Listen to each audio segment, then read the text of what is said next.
You're listening to the Blind Tiger Record Club podcast, where we champion music of all genres, and we believe vinyl is king. Vinyl is king.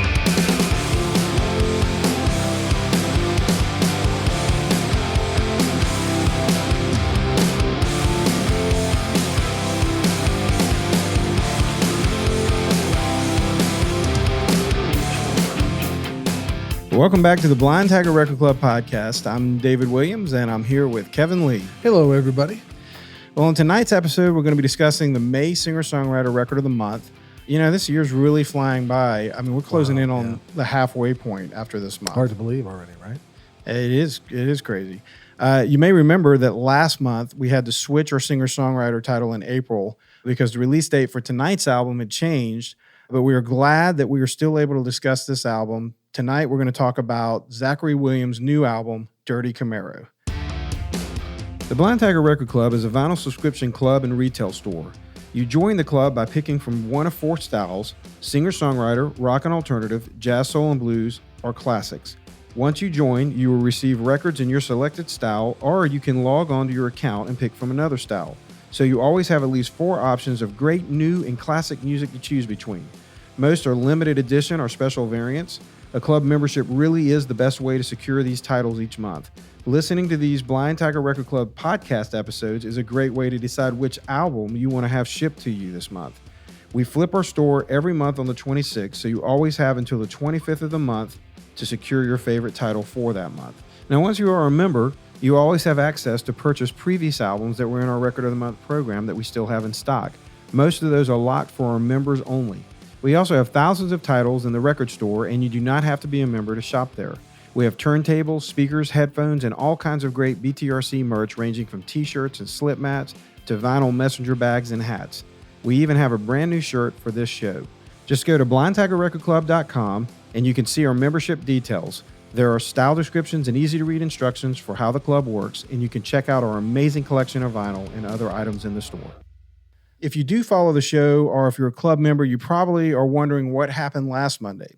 We didn't have an episode that was scheduled to go live. It did not go live. And the reason that we didn't have our promoted show on our April Classics Record of the Month, which was supposed to be Blink 182's Greatest Hits, well, we had to make a change. We had to pivot a bit on that one. So you have to realize we plan our club records that are going to be in our program, as well as our podcast, several months in advance.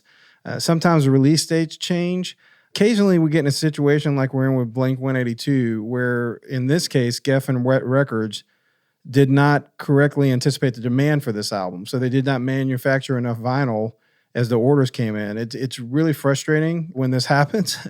To say the least. And it's like, how did you underestimate? Dude, they're short thousands. Yeah, how did you underestimate that band where one of their records did 14 million? I know.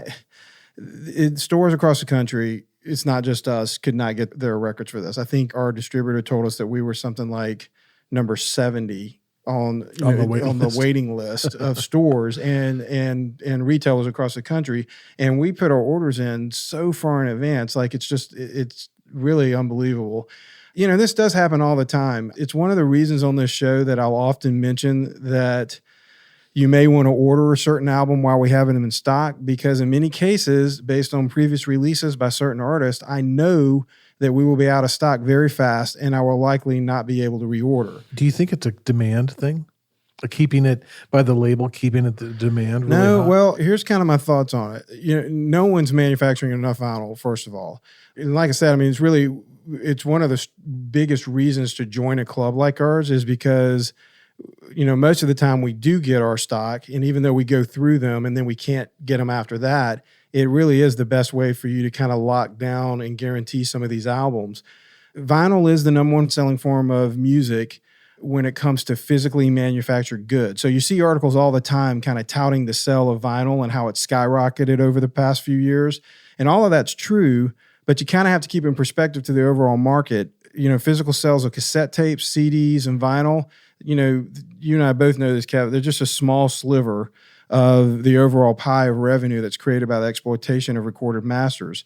So most of that revenue is streaming, and a lion's share of that is really Apple and Spotify, with Spotify being the biggest. Yeah, it really came down to a couple different, we and Universal for like distribution companies.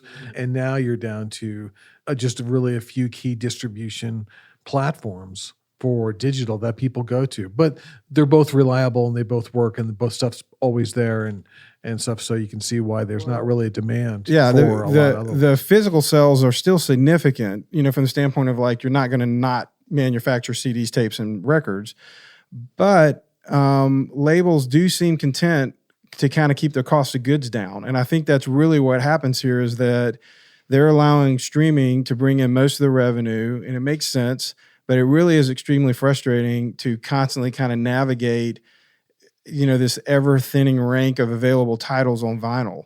There are more and more titles coming out on vinyl, but the amount that they manufacture is so low that they constantly sell out. And I think that we're going to see the same thing happening with CDs, which sells less than vinyl, as you mentioned now. And so there's not a real reason to manufacture high quantities of them, Right. with new releases or re-releases. So I think you're going to see the same thing where there's going to be just limited numbers of those. Because there's no retail outlets really left. The only reason I think that you haven't already seen that is because the cost of a CD is just so much lower Absolutely. than vinyl. So they just still put the numbers out, because it makes sense. Let's talk about Spotify for a minute. There's some interesting things as I was kind of thinking through this Blink-182 thing. And I think it's kind of stuff that hopefully all you out there in the audience will find interesting as well. But in Spotify, for example, there are 60,000 new tracks added every day. So the current library of music in Spotify and every other streaming platform really, is got about the same total volume, but it's around 82 million songs. So there are around 8 million artists on Spotify. So it's clearly extremely competitive. And I think a lot of people assume that because streaming is so accessible that people don't need labels, or even worse, they don't need as much physical product because the revenue streams are flowing with all the streaming platforms. But consider these facts. Out of the 8 million artists on Spotify, only 1.73 million have 50 listeners per month. So that's 78.4% of all the artists on Spotify have a listening audience of less than 50 people. I'm so glad month. I'm so glad that you have that stat, because I was just going to say, out of all those 60,000 that are uploaded, every day, 50,000 of those is, indie people just throwing stuff up. They're not real. Well, 50 a month. You ought to be able to get that with friends and family. That's what I'm saying. I'm just like, that's what I'm saying. It's not. They're not. I don't want to say they're not legitimate artists. Well, no, but you can't get around the fact that you have more people than that normally at a wedding. Yeah, you're actually feeding them. So it's a hobbyist thing, and they don't separate the two, nor should they. But what an amazing thing of technology where you can have that type of input, right? That much going into a system consistently, and that it's smooth and it's on time and it's there. I've never, with our other businesses, right, that we have with everything, I've never had a problem uploading with Spotify or Apple. Right. Well, I part of this though, like even some of the stuff that you're kind of hitting at, I think is part of like this myth that is kind of around all the streaming. Like one of it is like just that because there's such easy access and the technology is allowed, like anyone can access it. So that's a good thing. Well, and that is true. Anybody can, like you said, it's easy to put stuff up. It's easy to you've got a lot of DIY models where you can put your own music in, which is one reason why they have 60,000 new tracks going in a day. But the thing you have to remember is that it's not going to be profitable for most people. Like fewer than 0.2% of the 8 million artists that stream on all the platforms, 0.02%, they make $50,000 a year or more. So everybody else, or the label makes $50,000, or whoever the owner of the masters are, the revenue stream, right? So artists and labels, they're not only competing with new music in the marketplace, but they're literally competing with every other song in recorded human history. And that's different than a physical store where you can literally go and finger through the bins. Well, right? but that's And what it you reminds me can't of. do It would that be there. like going back in time to like when we had huge record stores, like Tower Records. Hollywood had 8 million records But on that. you would put a record out and you don't get any placement. You're not on any end caps. You're not on the new release wall. You just You're gotta literally go filed under back R. in the B's or the R. Yeah. And you've got to hope that people are going to find your record and then drop the money to buy a physical piece and go and listen with to 8 it. million pieces in the Right. It's in never the- going to in happen. the store. That's the deal. Is like, that's why the purchasing and marketing dollars that went into your end cap placements, your marketing pieces that would go on the walls, like all of that stuff is what even got your album looked at. And that was like a short window. Yeah, listening stations, and then of course, then the other drivers being Radio. radio, Right, of course. Yeah, so it's amazing what a change that we've seen since we've been in this business, right? With doing the different things that we do, how much the industry has Right. changed. It is something that people, when they saw it coming, you could see it. But before then, when it was just like DAT tapes, and when the initial digital whole thing started coming around, like it's just compared to where it is now. Just the whole industry, Well, and podcasts- literally has changed. I mean, Podcasts are kind of in the same boat. Like even this show, we're competing against 3.6 million podcasts. That's how many are out there on these platforms. but they're not as They're not. cool. None of them are as good. Yeah. But still, that's who we're competing with. And this is why I think formats like vinyl are so important. I think even at high levels of major labels, kind of like what you were saying, like everybody's been navigating all these changes in the industry for the last, almost 2 decades now, but definitely the last 10 years for sure. I'm wondering if they haven't overcorrected in a way. Like I think even at high levels, people have bought into the myth that streaming needs to be the only focus. And, this is why they never manufacture enough vinyl. Believe me, someone, that distributes music and manages artists, as we do, I can tell you that the most attractive thing about streaming is that there's not a cost of goods. So I get it. I get not a cost of goods. It's instantaneous. You can. Right. I remember, at one of my old companies in LA, and where I had messengers that were on staff at the company, and they would be sending stuff. I'd send it to different labels or lawyers or whatever it needed to go to, and it was cassette tapes before even CDs were quick to burn, right? And just that now and then it became a big deal when you could send a file, but now you can instantly send a link and hear everything. Right. Yeah, it's amazing. Well, I think getting noticed and playlisted and discovered still takes a lot of money. I really do. I think that you've got to have those other drivers still, whether it's, touring or anything that you would call traditional development. I think a lot of people think that because the access to the platform is so much easier, whereas before you couldn't just walk into Tower Records and say, hey, carry my music and put it on the new release wall. You actually can possibly get on the carousel or a new and noteworthy on Apple and things like that. Right. So I think, or you can get playlisted because a lot of it's editorial. And so I think a lot of people work off this assumption that it's all accessible. And from one standpoint it is, but from another standpoint, it still takes a lot of outside drivers. The good thing is anybody can put music up. The bad thing is anybody can put music up. Exactly. That's really the Exactly. thing. So you have to go, how do I cut through the clutter? How do I get my artist or my band in front of people? And that's by doing more traditional things. Well, and the breakout singles and artists that you get in, streaming on platforms like Spotify and TikTok, they've almost created this sense in the industry that not only is the most important thing streaming, but that lottery ticket comes in a lot more often, than you think, because you'll see someone that you've never heard of, some young artist that's coming in, their videos going viral on TikTok, and they're getting millions and millions of streams.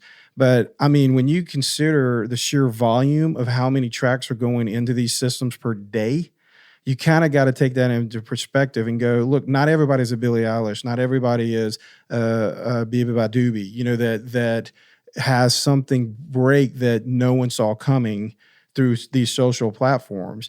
And I think, kind of bringing it back full circle, which, by the way, the bottom line, the point is that these other formats I think are very important. And I really hope that we continue to see manufacture of vinyl grow and labels start kind of anticipating more demand. And if you want to know more about some of these numbers and things that I'm talking about, you can go to Music Business Worldwide. Or there's also a journalist, Alan Cross, who has a journal of musicalthings.com. But these are places where you can go and they've got articles and things where you can read about some of these numbers. But by the way, we did replace Blink-182 with the album Origin of Symmetry by Muse. So that's now our April's classic record of the month. It's a double vinyl limited edition pressing of the Anniversary Remix, remastered and remixed audio, and a reimagined front cover artwork. So it's got a bonus track that was originally only available with the Japanese version of the album. So that's what our members are going to get in place of Blink-182. And we're going to have to keep our eye out, for a possible second round of pressings from Geffen on Blink-182. But, with the timing of all of this and everything, we just have to basically not have the record. Yeah, I think that you'll probably see some more around the holidays by the time that probably gets fleshed out and stuff. But the Muse, not a bad replacement. Yeah, it's a great record. Look, if you enjoy this podcast and you want to hear us discuss more albums, you can catch up on any of our season 5 episodes, or any season really, at any of your favorite podcast platforms like Apple, Spotify, YouTube, many more, including Audible. Or you can stream directly from our website at blindtackerrecordclub.com. Just click on the podcast button and pick any episode from this season or any of our previous seasons on the BTRC podcast, including our annual end-of-year specials, our long-form LP interviews, and any of the recast of our shows on air that we did on Nashville's very own Lightning 100. We have new club episodes almost every Monday, unless, Geffen doesn't press enough records. Then we have to cancel the show. But we have club episodes on every Monday where we discuss albums in our Records of the Month program at Blind Tiger Record Club. So make sure that you subscribe and follow us so you don't miss an episode.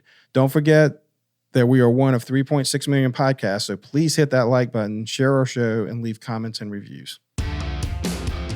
85 Supply is the official show sponsor for the Blind Tiger Record Club podcast. 85 Supply is a full-service nationwide merch company. They specialize in screen printing, embroidery, logistics, graphic design, and custom-branded promotional products.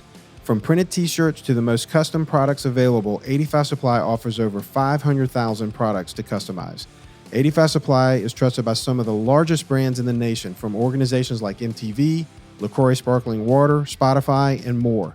85 Supply's reputation of quality precedes them. In fact, I have personally worked with 85 Supply for years. Almost all the merch products we carry at the Blind Tiger Record Club were designed, printed, and manufactured with 85 Supply. I tell them what I want, and they help bring the vision to light. Whether you're a touring rock band, an event, or organization, or a podcast and radio show like us, we highly recommend reaching out to our friends at 85 Supply for your next project that needs branded product. Go to 85supply.com or email info@85supply.com to get started. You can also get 5% off your first order. Simply mention Blind Tiger Record Club via email or over the phone with your rep. It's that simple. No coupon codes or anything to remember. Just tell them that Blind Tiger Record Club sent you and you get 5% off your entire first order. Once again, visit 85supply.com or email info@85supply.com to get started on your next merch product. Okay, we just launched our May Records of the Month. We do this on the 26th of every month.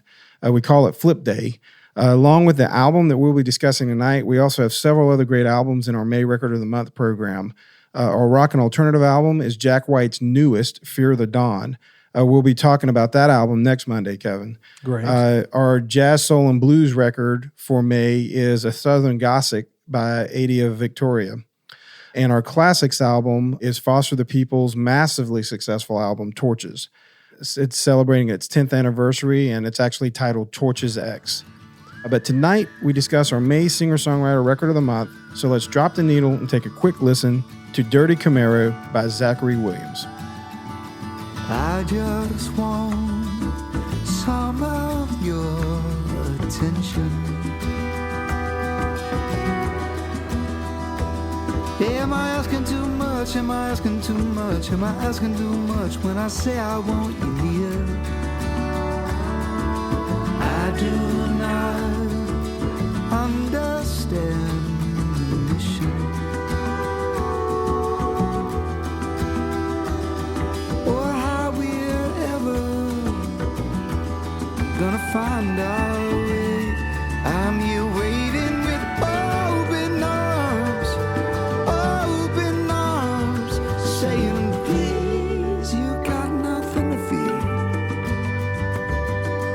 Something happens and it feels like God when you are near.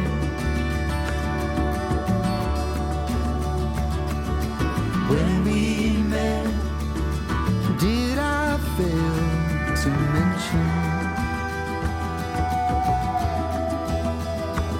I was perfectly lost, I was perfectly lost, I was perfectly lost in the best of ways. I don't know just how to say any other way, but please, you got nothing to fear. Something happens and it feels like God when you are near.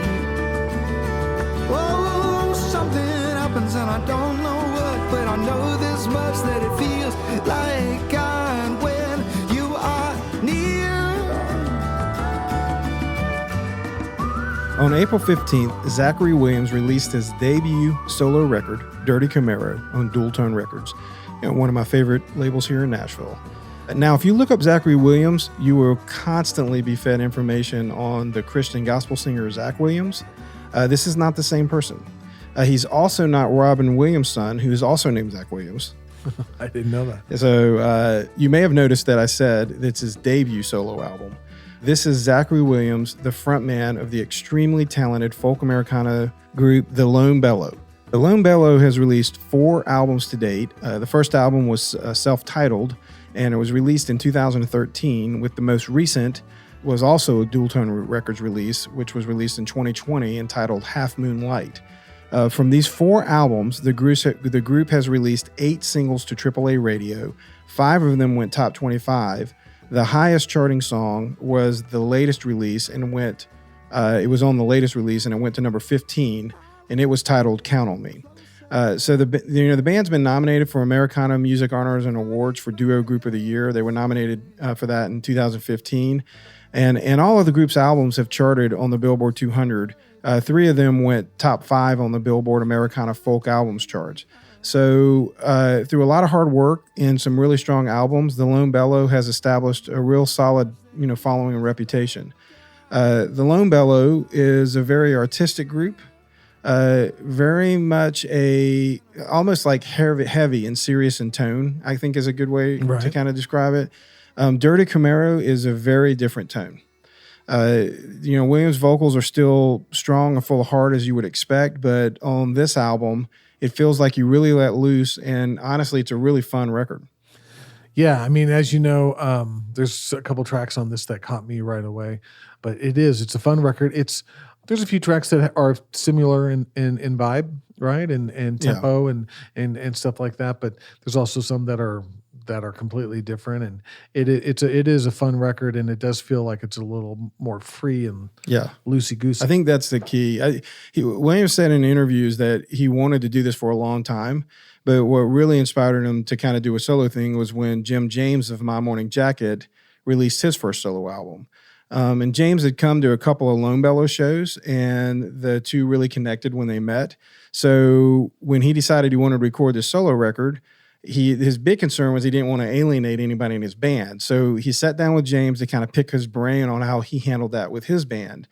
And the real thing was that Williams had always felt that members of Lone Bellow, himself included, needed to kind of put their best work into that band. So the idea of doing a solo thing was almost kind of like, well, wait a minute, I don't want to take a song that's really good. That should be a Lone Bellow song. Sure. So when he sat down with James and had coffee to kind of talk about this, James really encouraged him to just be more free-flowing with the whole thing. Williams told bandwagon.com that James convinced him that breaking away from the structure of his old band, even for just one record, would ultimately benefit him as an artist, opening his mind to being more free and more creative in the long run. So since 2012, Williams has really toured all over the U.S. Really, they've done international tours as well. So he's toured all over. And on this album, he had the freedom as a solo artist to ask anyone he wanted to collaborate. So, the song that we played at the opening, featured our good friend Thad Cockerell, who has been on this show multiple times and was our singer-songwriter program. He was in our singer-songwriter program in 2020. So it was definitely great to hear our friend Thad on on this thing.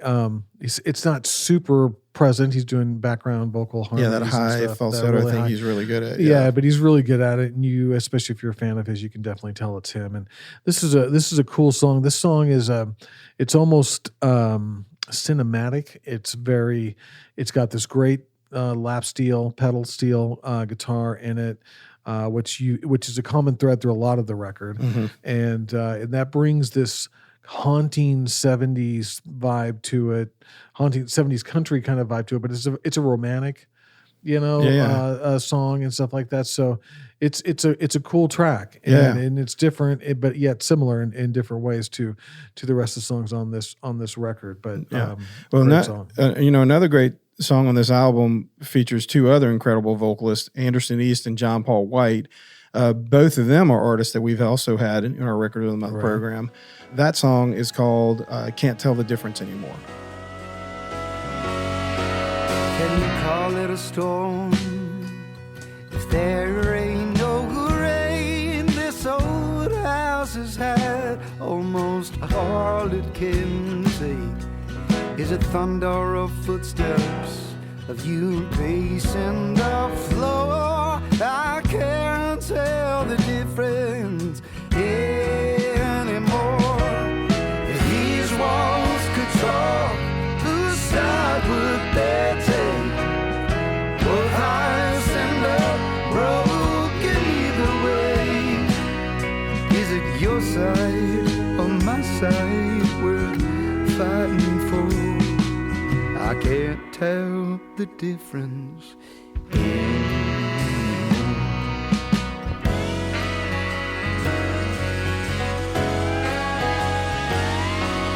Is it blowing over?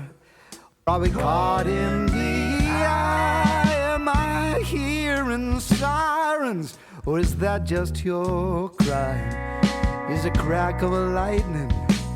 Or you slamming the door? I can't tell the difference anymore. These walls could talk, whose side would they take? Both hearts end up broken either way. Is it your side or my side worth fighting for? I can't tell the difference anymore. No, I can't tell the difference anymore. I really like that song. That is a very traditional country like build up. Absolutely. And, it's I keep thinking that it's like going to church music, but it's going to like the church of country music, like It's like going to the Ryman. or the Opry or whatever. Yeah. That's it's really good, really good song. Really good. Again, And those three guys, Anderson East and John Paul Right. White, along with Zachary, they sound amazing. sound great, and some of those notes that they go for on the backing vocals on those choruses Mm-hmm. are awesome. It's not reinventing the wheel, but it is done so well. Yeah, It's really great, well done. Yeah, great performance, great song, a moving track. Yep. Right? Well, so the band's third album was titled Walk Into a Storm, and that was produced here in Nashville by Dave Cobb at RCA Studio A. Who else? And then Aaron Desner of The National, whose production credits we've discussed a lot over the last couple of years between, Taylor Swift and her records and then Big Red Machine, which was also in our program. He produced the band's second album, 2015's Then Came the Morning, and he also produced 2020's Half Moon Light. So Williams has already been working with two of the hottest and most talented producers that we've had in years. He's already worked with the two of them. So, when it came time for him to do his solo debut, you would think he would have called either one of these producers or someone, that has kind of been recording at that level.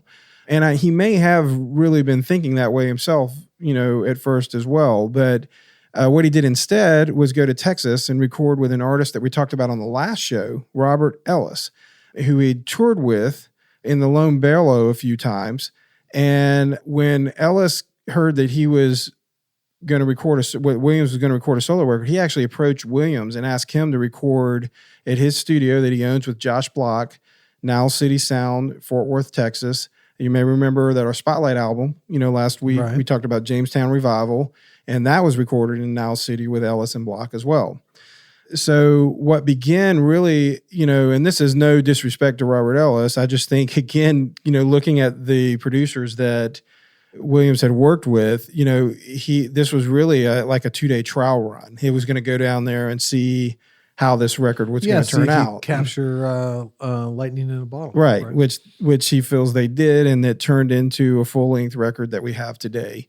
The players that Ellis brought in to work on this album, are really incredible session players. They just all gelled. I mean, the pedal steel guitars that you can hear on a lot of it, the strings, the horns, on some of the fuller songs you hear, the really deep Hammond, going, and there's a lot of key work, which I'm sure is Robert Ellis, because, that's his main instrument is piano. And it just all ends up making this really, special thing that's a mixture of Texas sounds with what Zachary does with, his folk singer-songwriter stuff. It kind of runs the gambit. So there's a song, Game for Guessing. It's one of the more rock tracks on the album. I don't care about what people think, but I care about what they're saying. I don't care about the government, but the news keeps trying to persuade me. I don't love anyone but me, but I see you every once in a while. I wouldn't blame you if you want to leave, but I'm sure I'd miss your smile.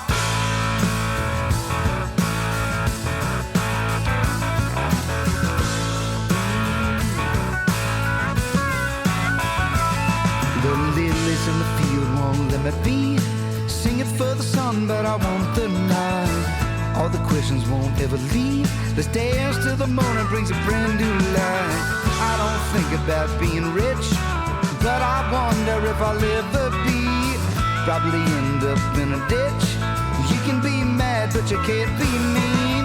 I'm out looking for the in-betweens, watching you will make me lose my mind. My hope for what can't be seen. It's a game for guessing, and I'm in my prime.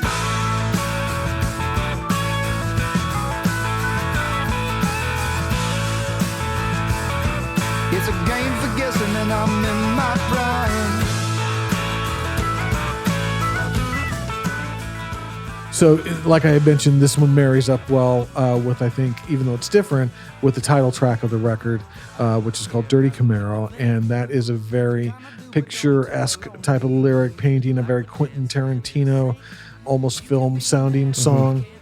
And But kind of about being rock like this one. It's upbeat and rock. It's not quite as heavy as guitars and stuff like that, but it's just another great song that you'll find on this record. And for me, that song and this song are the most upbeat, rockin', feel good songs, sure. or the positive mood songs. The other songs are a little bit more romantic or melancholy.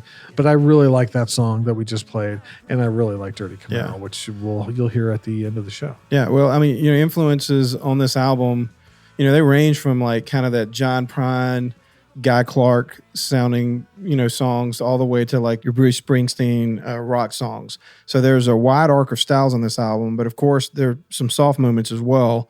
The opening song is called Airplane, and it's a ballad that really has no chorus. And I'm sure that's Robert Ellis on the piano, and it's got strings, and it really kind of just lets Williams' vocals own the spotlight. It's a really cool opening track. And then he also wrote a ballad with country singer Ashley Monroe, and she's a featured artist on the track as well. It's called Her Picture, and the song is sung from a woman's perspective, and it's a real duet style. So there's this, the back and forth that really works. Williams does the first verse, and then Monroe has the second, and then in true duet form, they kind of coming together on the chorus. So that, there's also some awesome keys and Hammond on this track. It's some of my favorite moment with both of those instruments on this album. It's really one of my favorite moments on the album in general. Yeah, it's really got that great church organ feel and more of a true traditional when you see something that says featuring, right? Yeah, you really expect to hear the vocal. So this is a great one, and this is called Her Picture.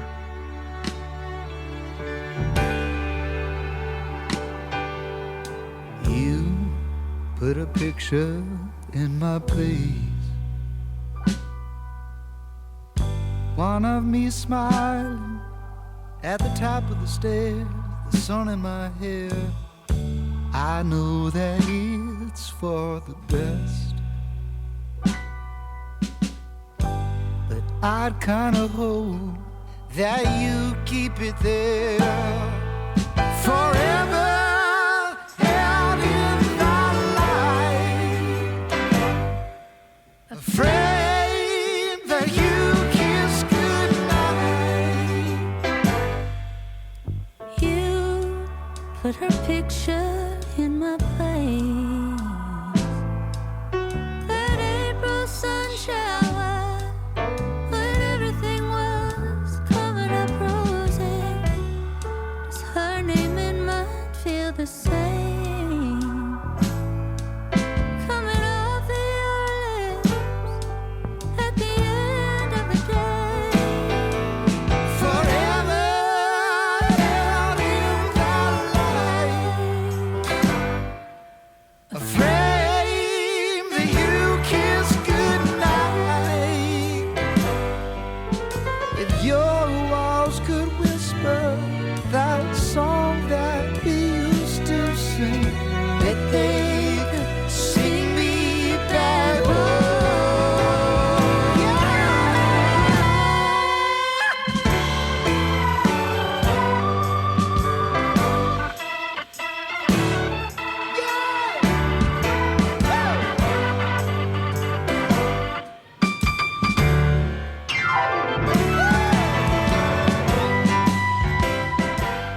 So as you heard, that song has strings and sax on it as well. Just really cool Yeah, stuff on yeah, the yeah. record. You know, I really think this album is good. I think it's shockingly good, to be honest. It was a surprise for me. I like Lone Bellow, but this is not Lone Bellow. And I found it refreshing, and I also think it really showed some vocal dynamics that we don't get to hear from Zachary Williams on Lone Bellow.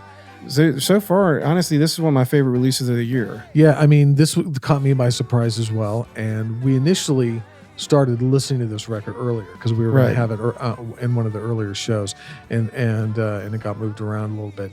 And Dirty Camaro, the track Dirty Camaro, has Right. been a real earworm for me. Yeah. Right, where it just kind of keeps popping in and stuff, and it's just brought me back to listen to the rest of the record and everything. And it's a really good record, and it is one of those. I think Dirty Camaro was the very first listen song for me. Everything else I thought was great, but as you get into it and really know the vibe and enjoy the piece of music stuff, the whole album is just really good. It's a great body of work, and it's one that I know you and I both recommend, and it's a great sounding. Yeah. And we'll record. play Dirty Camaro, as we go out on the show, and just let everybody hear that one. But we have this. It's just a standard black vinyl, so nothing special about this one as far as color variant or anything like that. But I highly recommend the record, as Kevin said. We also have Lone Bellow's "Walk Into a Storm" and their album "Half Moonlight." So you can grab any of those from the store at blindtagrecordclub.com. Sings that song like it's the Pledge of Allegiance. Windows down on Christmas Eve.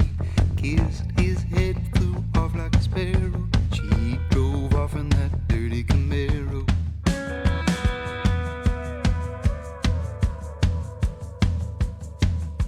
He drew her heart on that back filthy window so she could see him as she waved goodbye.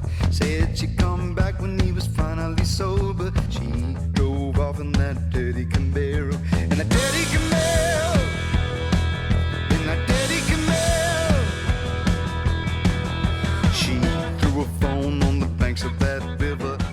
Well, that wraps up our show for tonight. We hope you enjoyed our discussion of Zachary Williams and his debut album, Dirty Camaro. Hopefully, the show has inspired you to hear more, listen deeper, and find new music. If this is an album that you're interested in finding out more about, head to blindtackerrecordclub.com. It's the BTRC Singer-Songwriter Record of the Month from May. You can also check out our Records of the Month in our other styles.